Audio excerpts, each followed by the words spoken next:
Dans cette vidéo, on va voir ensemble comment on peut créer et éditer des factures.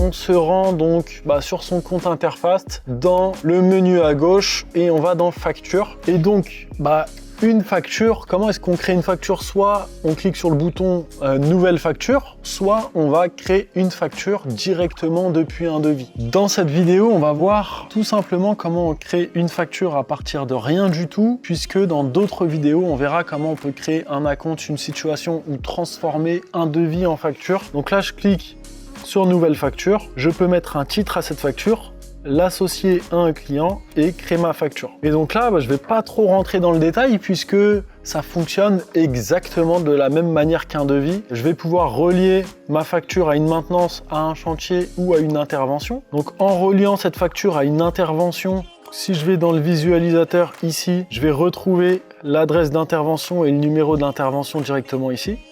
Je vais pouvoir ajouter des éléments à la main, ligne, section, saut de page, texte libre, ou aller chercher des éléments depuis ma bibliothèque. Donc normalement, moi je recommande plutôt de créer toujours une facture à partir d'un devis, parce que ça signifie que votre client il a validé un devis avant que vous commenciez votre travail, mais il peut arriver que vous devez créer une facture à partir de rien du tout, parce que le client il a signé un contrat de maintenance et vous allez refaire une facture chaque année, parce que vous avez facturé moins de 150 €. Mais voilà, il n'y a rien de très compliqué. On peut faire de l'auto-liquidation de la TVA, on peut ajouter une remise et générer sa facture et l'envoyer directement au client. C'est terminé pour cette vidéo et moi je vous dis à tout de suite dans la prochaine vidéo.